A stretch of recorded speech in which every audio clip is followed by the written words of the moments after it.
Hey, I'm Jake Fishbein. I'm a writer, public speaker, and entrepreneur here in New York City. And today I'm joined by Nick Papadopoulos, a leadership development and executive coach and radio show host, affectionately called Coach Nick. Nick's been one of my mentors for the last year and a half or so, and we're currently working on a book together about personal transformation and the difference men can make in the world when they're authentic and purposeful. So welcome, Nick. Thanks for joining me. Hi, Jake. Good to be with you. Yeah, good to see you again. Nice to see you, yes. You too. So Nick, you talk about how you joined your first men's group was because you were trying to get clear in your relationship with your father. Right. Can you tell me a little bit more about your relationship with your dad and how it's informed not only the beginning of that journey, but the journey up until now and forward? So my dad passed away in 1996. And so I started my men's group, the first one that is, a few years later. And, my dad was an immigrant from Greece. He was a blue-collar worker, worked lots of hours. And I would say we had an average relationship at best. I felt ignored inside of our relationship as a child growing up, inside that household.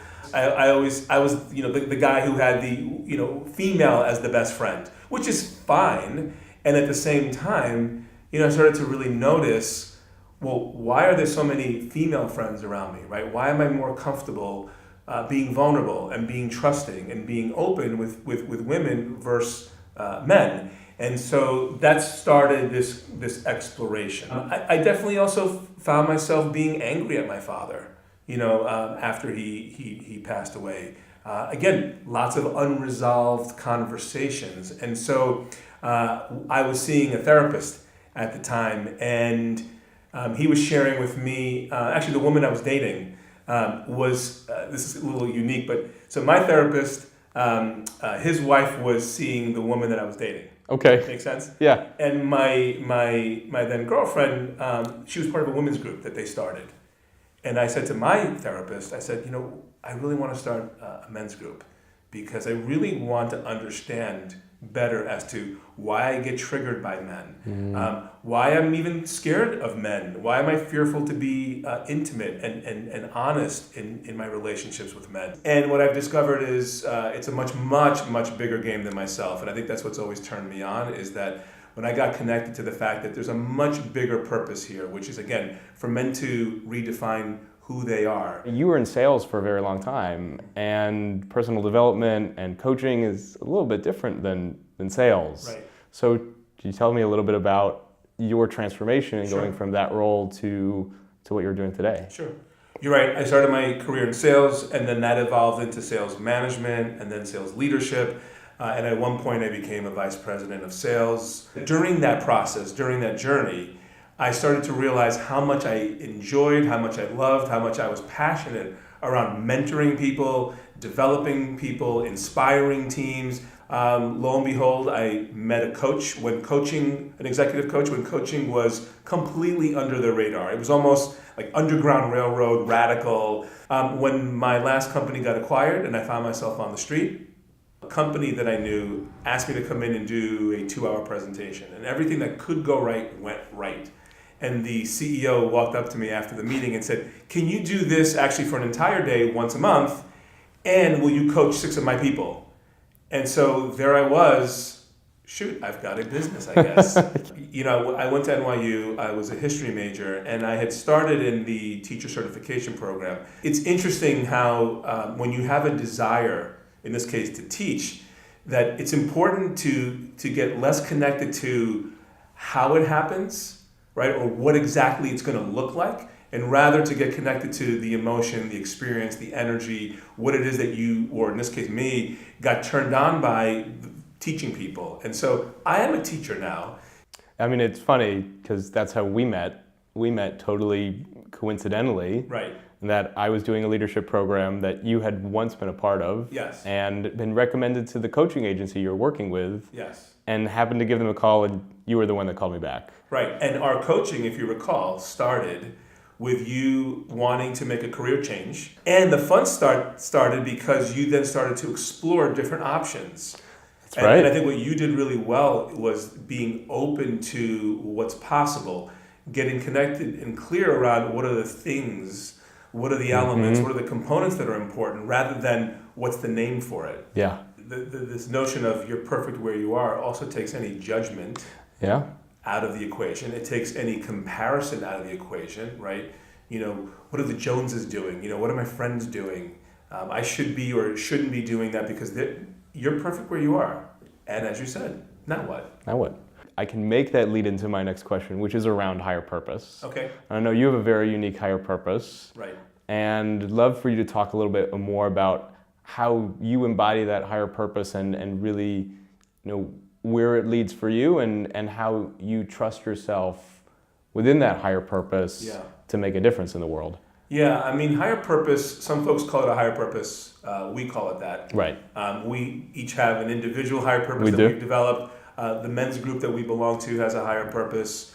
The radio show, you mentioned I'm a radio show host. I have a radio show on FM, has a higher purpose, right? I do think that higher purpose serves as the North Star. I think it serves as the filter to which you as an individual or as a leadership team inside of a company make decisions from. I started doing higher purpose with clients, right? Like, what is your why? Why are you here? What's the legacy you want to leave behind? What's the game that you want to play?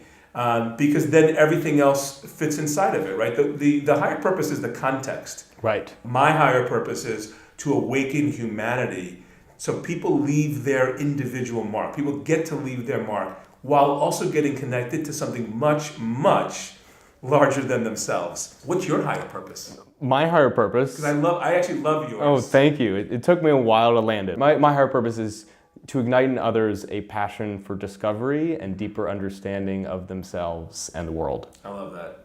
I do love that. And I love that you said that it took a little while, and I do think it's a journey. You're a good example of why higher purpose is important, because when you came to me to engage in a coaching relationship initially, you came with the idea that, hey, I need to transition out of my current gig and go get a new gig. Right.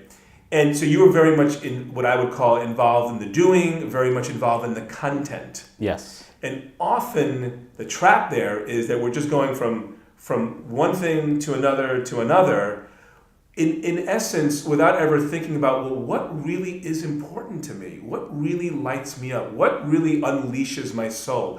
What are my core values? Like, what are the things I want to be doing on a regular basis? And when we miss doing that, we run the risk of moving from one job to another job, being dissatisfied, being disengaged, always having this, something needling at us on the side saying, this just doesn't feel right. And part of the reason why it just doesn't feel right is because it's not aligned with your higher purpose, with your higher being. So the question is, how do we, obviously we can do it one-on-one, how do we disrupt that societally so that people can awaken their humanity and get connected to their own whys, their own higher purposes, and feel like it's okay for them to be who they are? Right. I think we always know what to do. I actually believe the doing is the easy part. We have it backwards. We often in society we have it that the doing, go to classes and workshops to figure out the doing.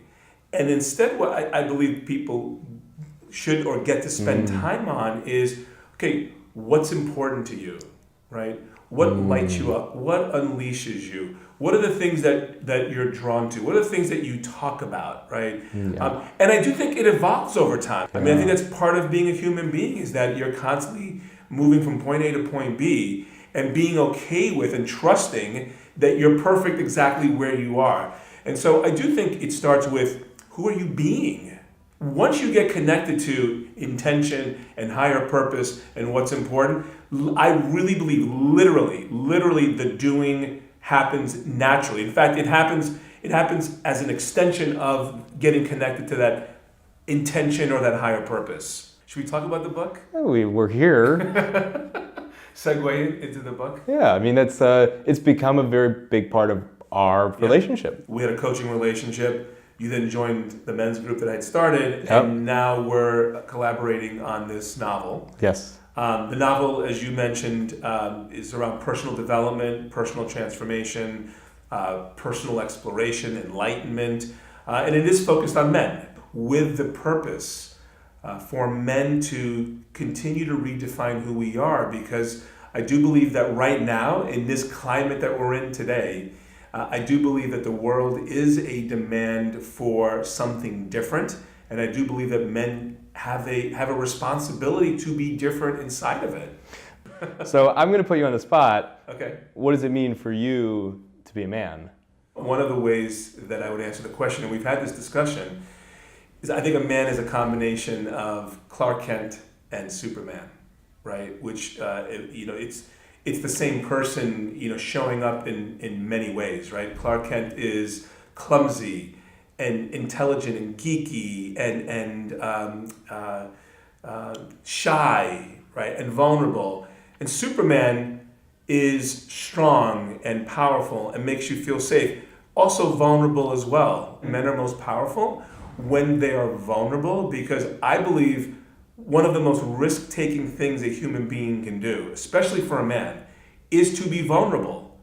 I've had people in workshops say to me, well, I don't want to show my weakness. I don't want people to take advantage of me. And I'm saying to them, do you get that when you're being vulnerable, it's the most courageous thing you can do. So people relate and respect you in a much, much different way. And when you're vulnerable, what you're really doing is actually being connected to people in a very, very different way. And I think ultimately people want to be connected. People are going to judge you anyway. That's the bottom line. We can pretend we're evolved and enlightened and all that. I mean, yes, many people are, and we are at different times. And at the same time, we are human beings who judge, right? And we assess. And so you're going to be judged anyway. So you might as well just be yourself.